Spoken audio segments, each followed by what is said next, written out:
We all want to manifest amazing things into our lives, right? But what if the real path to getting everything you want isn't about looking out there, but looking in here? What if the biggest secret isn't some trick or technique, but actually a huge shift in how you see yourself? Let's just start with a feeling I bet we all know. You've got a goal, a dream, this deep desire, but it feels like something inside of you is actively fighting you every step of the way. It's like you're driving a car with one foot slammed on the gas and the other just as hard on the brake. You're just stuck. This quote just nails that feeling, doesn't it?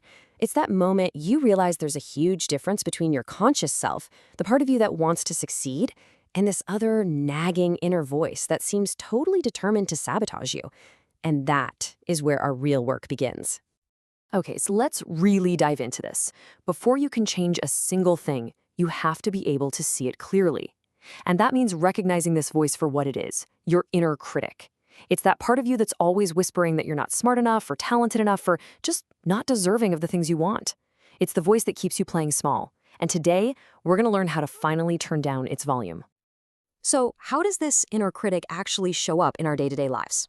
Well, think about it. Do you always need some kind of background noise, music, a podcast, just to feel okay in your own space? Do you dread those quiet moments, maybe right before you fall asleep? Because that's when all the self-doubt gets really loud. These aren't just little quirks. A lot of the time, they're escape tactics. We're literally trying to outrun that voice that loves to compare us to others and feeds on that fear that will never, ever be enough. Just seeing these patterns is the first step to taking back your peace. So if the big problem is this relentless inner critic, then the answer, the antidote, has to be its total opposite, self-love. But listen, we need to be really, really clear about what we mean here. We are not talking about the surface level, hashtag self-love you see all over social media. No, we're going much, much deeper than that. Let's really break this down, because the difference is everything.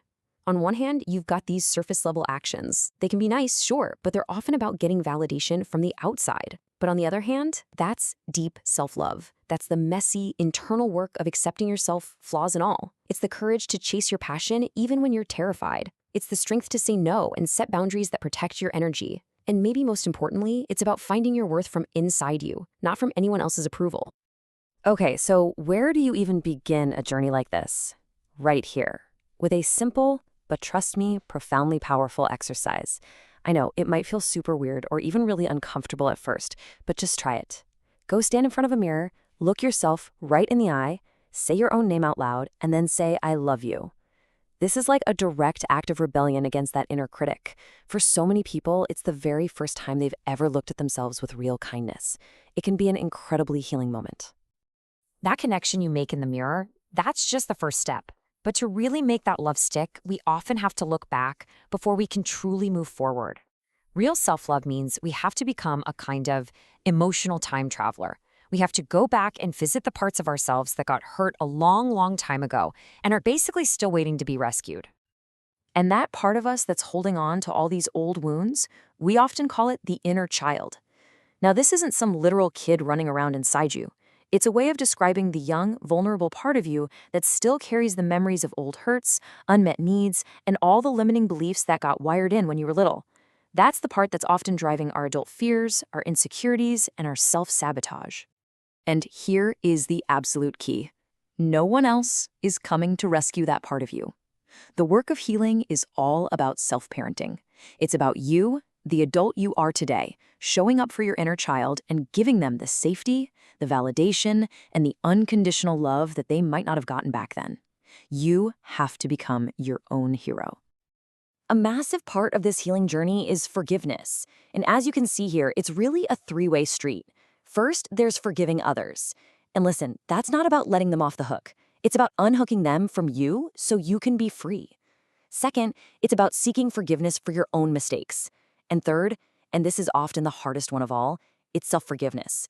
It's about truly, finally, letting yourself off the hook for your past so you can move forward. Okay, so once you start doing this work, healing, accepting, forgiving, you get to the final piece of the puzzle, and that is surrender. Now, this is probably the most misunderstood idea in all of manifestation, so let's get crystal clear on what it is and what it isn't. This slide just lays it out so perfectly. Look at the column on the left. That's our job. Our job is to get clear on what we want, the intention. Our job is to do the inner work to feel worthy of it, to take action when we feel inspired, and to just stay open. Now look at the right column. The how it's going to happen, the when it's going to show up, all the little signs and synchronicities, the final result, that's not our department. We have to let go of our death grip on those details. So just to be clear, surrender is not passive. It's not giving up or quitting. It is the active, courageous choice to give up the need to control everything. It's releasing the worry, the doubt, the anxious micromanaging. All that stuff actually creates a wall of resistance that blocks what you want from even reaching you. Surrender is really just trust in action. And when you really start to master this art of surrender, when you've done that deep, deep work of self-love and healing, something absolutely incredible starts to happen.